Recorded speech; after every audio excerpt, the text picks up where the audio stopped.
Jon Stewart, former host of The Daily Show and himself a Jew, has complained about the anti-Semitism, 20 years too late, you might say, in J.K. Rowling's Harry Potter franchise, specifically the goblins who run Gringotts Bank. Here he is being very outraged. Are still where they are, talking to people. What I say is, have you ever seen a Harry Potter movie? And people are all like, I love the Harry Potter movies. Like, you ever see the scenes in Gringotts Bank? And they're like, I love the scenes in Gringotts Bank. He's like, do you know what those folks that run the bank are? And they're like, what? And they're like, Jews. And then that I remember. And then that person says, no, goblins. And then you go, And you're like, you hear yourself? Let me show you this from, it's the Protocols of the Elders of Zion. I just want to show you God, a caricature. really? And they're like, oh, look at that. That's from Harry Potter. And you're like, no, that's a caricature of a Jew from an anti-Semitic piece of literature. J.K. Rowling was like, can we get these guys to run our bank? And you're like, it's a wizarding world. It's a world where it's You like, can imagine anything. the train station has a half a thing and no one can see it. And we can ride dragons and you've got to pay. I'm just going to pause just in case, because we are currently anti about copyright. If we do this, then hopefully we escape the algorithm. That owl. And who runs the bank? Who should run the bank? Jews. And not only Like, that, no, it's I feel like she was like, why'd you make it so subtle? yeah. I mean, it's like, yeah, they look like Jews. But what if the teeth were sharper? You're like, oh, okay. I truly. Let's stop that there then to pick that apart. I don't even know where to begin. Oh my God. Okay, why don't you tell our viewers a little about the Learned Elders of Zion, for a start? Okay. So Because Jon Stewart doesn't appear to know very much about them. the protocols of the Learned Elders of Zion were a forgery drawn up by the Russian Orthodox Church, funnily enough, back in the long ago, in a bid to whip up anti-Semitic hysteria. They found their way into the Middle East, which, I mean, there isn't really a Middle Eastern government which can't make some kind of use for institutionalized structural anti-Semitism. It found its way into the founding charter of Hamas, Jeremy Corbyn's best friends, and it depicts it's sort of like almost the origin story of the New World Order myth, and it has subsequent incarnations in theories about the Rothschilds and all kinds of Jewish-centered conspiracy theories. Essentially, the Jews control the world through a New World Order via control of world finance. There's the international Jew, there is the international Jewish conspiracy. It's a vile piece of garbage, which is why it's only believed these days by Islamists and the far left. And apparently, well, Jon Stewart's found some use for it. I don't think he doesn't believe it himself, but I know we're going to come on to pick this apart. I think one place to start is, okay, if you are looking at goblins in Harry Potter, and you are saying, well, they've got big noses and they like money, that reminds me of the Jews, then you are doing the anti-Semitism. It's like Yes. it's like all those people who complained for a while. There was this huge furore about, I don't know, 6 odd months ago when some absolute brainlid came out and said that Lord of the Rings is racist because orcs are black people. Like, if you're looking at orcs and you're thinking, that reminds me of a black person, you are a racist. That is a you problem. That is not a problem with the orcs. That's you. You are reading this into it. The things, I'll flick over to Telegraph article briefly because they've got them on screen here. This is all in here. These are goblins. They are goblins in universe. They are goblins in almost every universe where goblins are depicted. You have goblins all throughout fantasy. They're generally speaking all the same. The fact that you can look at them and see some kind of superficial resemblance to your own stereotype about Jews, or one that you've borrowed very loosely from the Protocols of the Elders of Zion, is again a you problem. I watched these when I was growing up. I watched these as a kid, and I've watched them since. They're much more difficult to watch since. They're offensive, but not because of racial stereotypes. They're offensive because no one in them can act. But I don't ever remember looking at goblins and thinking, oh yeah, that reminds me of the Jewish kid I know at school. Because it doesn't, because they're goblins. Yeah, they are indeed goblins. If we scroll down on the article here Yeah, who is this? This is Susanna Goldsborough. in the Telegraph, blah blah blah. Learning Elders of Zion. So we got this thing. J.K. Rowling was like, "Can we get these guys to run our bank? It's a wizarding world. We can ride dragons. You can have a pet owl. But who should run the bank? Jews. But what if the teeth were sharper?" And you just feel like saying to Jon Stewart, "Yeah, you've kind of you've hit on the issue here. It's a wizarding world, Jon Stewart. You can ride dragons. You can have a pet owl. I don't think this is reality. I don't think that J.K. Rowling is secretly anti-Semitic. I mean, if this stuff was coming out from like a Middle Eastern, say Harry Potter had been written by like a virulent sort of nationalist Iraqi or Egyptian or something, you might think, okay, maybe there's a link here. Yeah, Is because there any context evidence that J.K. matters. Rowling? Is there any evidence that J.K. Rowling is anti-Semitic? No. I mean, she's transphobic. Quite the bollocks is she transphobic? No, quite the opposite. To the extent that the Jewish Chronicle, which is one of the leading Jewish newspapers in the United Kingdom, has done op-eds saying, look, this is complete nonsense. Not only is she not anti-Semitic, but she has been a stalwart ally, and on the left, basically, because she is on the left, she's actually been blessedly politically quite impartial about things, but to the extent we know anything about her opinion, she is of the left.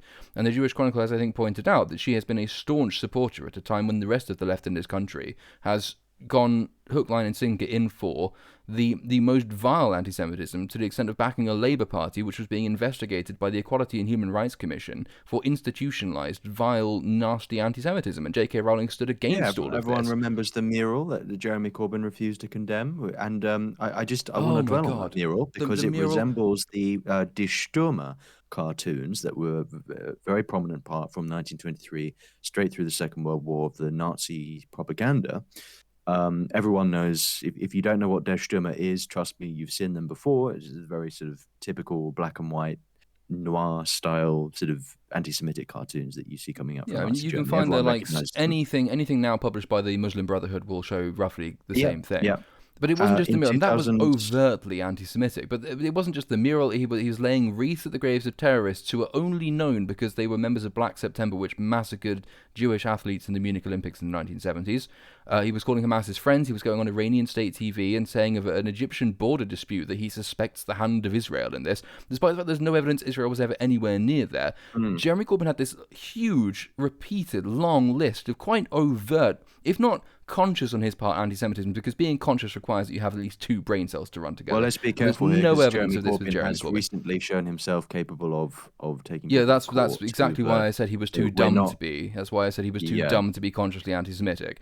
We're not saying he is consciously anti-Semitic. In fact, if not in conscience, it was anti-Semitic. What he was expressing support for was anti-Semitic. Anti-Semitic, yeah. But you mentioned the Jewish. People, you mentioned the Jewish organization. I do just quickly want to draw your attention further down in the article. In 2019, children's author Marianne Levy, who is Jewish, one presumes, wrote in the Jewish Chronicle, quote, "It is not often that I am stopped in my tracks, but the press photography from the new Gringotts wing of Warner Bros. Harry Potter studio tour positively shrieked with anti-Semitic tropes. The long-nosed goblin, his natty suit, clawed fingers caressing a pile of gold coins. When I positioned a Gringotts shot alongside a series of cartoons from Nazi Germany's Der Stürmer, it did not seem out of place." They're fucking goblins. There is nothing else to say about this. Okay, yes, there's a superficial similarity. Maybe at somewhere in the cultural psyche, we do still have this lingering association, image association, of the kind of person who is big in banks and big in money, and the kind of caricature which was once ascribed to the Jews. That's a plausible explanation. I don't know how accurate that would be, but you can kind of see how certain images, certain tropes do linger in the cultural memory. What makes it anti-Semitic or not is whether it was written consciously to depict Jews, and so far the only people saying it actually depicts Jews are people who are saying that J.K. Rowling is the anti-Semite. Jews. People like Jon Stewart. And all of these people, incidentally, as I was going to come on to say, almost all of the people making this point and criticising J.K. Rowling for this were completely fucking silent all through Jeremy Corbyn's tenure as leader of the Labour Party, and the vast majority of them voted for him and would quite happily have seen him be Prime Minister. These people don't give a damn about anti-Semitism. This is a purely confected, infected row, which has nothing to do with the truth. The only reason it has arisen now is because J.K. Rowling is politically unpopular amongst their set because of her views on trans issues, because she thinks that biological sex is a thing. And that's why she is being raked over the coals for this, whilst people who've done far worse and aided and abetted far worse were given a free pass the entire duration, and they had much more power. But again, if you're looking at goblins in Gringotts and thinking Jew, you are the anti-Semite, not the goblins, and not the author of the fucking goblins. Well, as others have pointed out, the Telegraph article says below, this apparent trafficking in racist stereotypes hardly squares with what else we know of Rowling's. Is it Rowling or Rowling? I always use both. I haven't decided. I think it's Rowling, but whatever. Okay. Political and personal beliefs. The Harry Potter stories are about an evil despot whom Rowling has said was partly inspired by Hitler, who tries to eradicate mudblood wizards to purify the magical population. They are unsubtly anti-fascist tales. Okay, she's modeled her big bad guy on Hitler. Yeah, that's the work of an anti-Semite. But she herself is secretly Hitler. Perfectly believable. Can completely see how this happens. Oh, and Levy, who I quoted just moments ago, in the end concludes, I cannot believe that J.K. Rowling is an anti-Semite. So presumably she believes that this is like unconscious anti-Semitism. I know that everyone's big on unconscious bias at this moment. Yeah, so, I mean, if yeah. you go a little bit further down, so this is the explanation I sort of posited, when she asks how did a writer so utterly opposed to anti-Semitism wind up seemingly Trojan horsing an anti-Semitic caricature into her work. Some have argued persuasively that it probably wasn't intentional. In constructing the vast, detailed wizarding world, Rowling drew on and adapted many ideas and tropes from myth, folklore, and fairy tale. The Harry Potter books' depiction of goblins as maligned, sharp-featured, even gold-obsessed was not her invention. Goblins, a kind of malignant fairy species, have been popping up in folktales everywhere from Sweden to Japan since the earliest medieval period, etc. They vary across centuries and continents. One characteristic they share is a propensity for wickedness. There's the hobgoblins of English folklore. There are innumerable other forms. The exaggeratedly Semitic appearance of the Harry Potter goblins is also far from the original. Kobold, the German word for goblins, appeared in some 19th century illustrations as child-sized creatures with large bulbous noses and pointed chins. 1933 illustrations for Christina Rossetti's poem Goblin Market shows them with strikingly long snout-like noses. It goes on, so you can see how, and yeah, they've got the Lord of the Rings goblins here as well, which, okay, they're not quite so clean. They're not bankers, but facial-wise, there are similarities. They are similarities. These are bankers after a very long night with way too much cocaine. Yeah. But you Just can after see the crash. there are still facial similarities. That you've still got quite sharp, long, in some cases, pointy noses, long, pointy ears, very sharp teeth. Yeah, okay. So if we're using this against J.K. Rowling, I'm assuming we're also going to use it against J.R. Tolkien. Or rather, because the other interesting point I thought was worth bringing up is J.K. Rowling has never been a cinematographer or a makeup artist or a film director. She wrote the characters. She was not responsible for the looks the characters had on screen, but none of the people in the makeup department, none of the people who designed the concept art, none of the people the director, for instance, none of them seem to have been mentioned as being complicit in this vast anti-Semitic trope. I'm going to indulge in a bit of what Kingsley Amis described as mild anti-Semitism here. When Oh God, be careful. He used to watch the credits as they were coming up at the end of movies and just go, "There's another one. There's another one." I was just going to say, presumably, a fair few of the people who worked on the Harry Potter films were Jewish. Statistically, right? they are very likely to have been. Yes. Yeah, they're also will be statistically some very likely to have Muslims, funded the atheists, films. and some Jews. Yeah, further down in the article, I'd just like to point out, where's his name? Dave Rich, director of policy at a Jewish charity, the Community Security Trust, has defended Rowling. He said, "Sometimes a goblin is just a goblin." What a shockingly racist, anti-Semitic thing to say. How you're normalizing anti-Semitism, Jew. Don't. But do also, it. The weird thing is, the Harry Potter movies came out, 25 years ago, the earliest one? Why is Dave... Why now? Why is Jon Stewart suddenly complaining about this now? It's not, but the thing is, it's not just him, is it? I mean, it's all over the place at the moment. And, I made because our video on Emma Watson went out today, or yesterday, when this video goes out, it'll be yesterday. So, I did have to mention in the description, it's a little bit curious that, okay, this J.K. Rowling is being attacked for supposed anti-Semitism for doing whatever it was she's been accused of doing. Emma Watson, who expresses solidarity with the Palestinian people, is just objectively is objectively closer to the core cerebra of anti-Semites worldwide, and has expressed solidarity with the group of people who have the highest instance of anti-Semitism of any population in the world. but everyone leaps to defend her. So why is it now, 20 years after the films came out? Is it even? Yeah, no, it must be long. No, it's 25 years. Why now, after 20 to 25 years, are we attacking J.K. Rowling? Why are we only attacking J.K. Rowling and not Emma Watson, not the film directors, not the concept artists, not the makeup artists, or anything like that? Why now, and why her? And again, I think the only explanation I can think of is that she's just very unpopular with the kind of people who control the media these days, who are not Jews, but the left, who really, really cannot stand J.K. Rowling, despite her having done so much to effectively instill the very moral education that they like to see. Because Harry Potter books are they're quite lefty books in terms of what they teach, what they preach, the values that they espouse, the language that they use. No, they always go on about. I mean, it's kind of boilerplate, so it's not very remarkable, but you can find the early instances of the usual preachments these days about the importance of diversity and inclusivity and love and tolerance and all of these usual kind of thought-free buzzwords. And someone did once write an article in Unheard making this point, I think, which is that actually the value system of Harry Potter, which is so naively good versus evil and it's quite thoughtlessly progressive, has equipped a whole generation of people to thoughtlessly advocate progressive causes and therefore be open to abuse by their much more cynical political masters and just not see the world in a proper and adult way. I suppose it's an influential enough series of books to be able to achieve such a thing.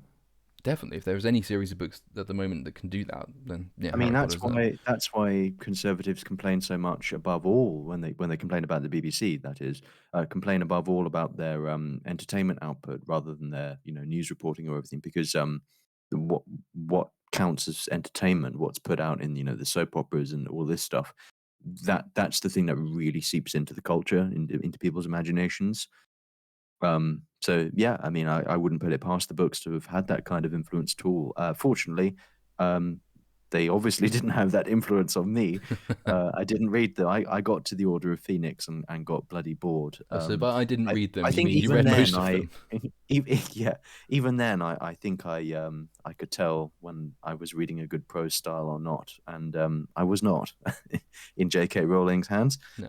She can't write to save her life, but she can tell a good story, which is she can build a good world, and that world is not riddled with anti-Semitism, despite a lot the of this fevered is probably imaginations of their just critics. envy and resentment. I mean, Jon Stewart, he was big when he was doing his big thing, but now he's not doing his big thing, and he's not so big anymore. He's a podcaster, isn't he? Everyone's a podcaster now. I suppose we shouldn't be saying that. Well, we're allowed to. We just started. Who is he? He's not done anything. That's my point. He's not productive. He's I think he had his time in stand-up possibly, but nobody gives a shit about him anymore. He's gone. The words He's past it come to mind. Trevor Noah, I believe, which is actually a downgrade, which is really saying something. Completely. Yeah. Jon Stewart at least used to be half decent, but no, I mean it is ridiculous. But the ultimate folly of it, of course, is that there is this passionate campaign in this country. Certainly in this country, I don't think it's quite so pronounced in America because she isn't American. She's not one of yours Americans. But in this country, there is this passionate campaign again by people on the left to excommunicate J.K. Rowling, who is ordinarily and in most issues their ally. And if you're going around telling the whole country that probably the most beloved and renowned and universally acclaimed author we have produced for generations is your political enemy, how are you expecting to win from this? Do you really think keep most drumming people on about the Overton window? This just goes to show how far it's shifted. You're only a respectable, acceptable lefty now if you're a far lefty. Traditional left-wing people who actually believe some fairly commonsensical things about sex and gender and the family and all the rest of it. For God's sake, Nye Bevan was a huge advocate of the death penalty. You can imagine how well he'd get on in the modern left. Yes, yeah, and Clement Attlee and even the founder of the Labour Party, Keir Hardie, on immigration would cause some aneurysms where his quotes read out today. But it just makes it's such an obviously self-destructive move to take J.K. Rowling and make her your political enemy, because the vast majority of the country will not view it that way, and the majority of the country owes much more to J.K. Rowling than it does to the modern entryists and parasites who've taken over the Labour Party. But no, yeah. To conclude, I suppose on this, if again, as we said at the start, if you're looking at the picture on screen, if you're looking at that goblin and you're thinking that looks like a Jew, you need help.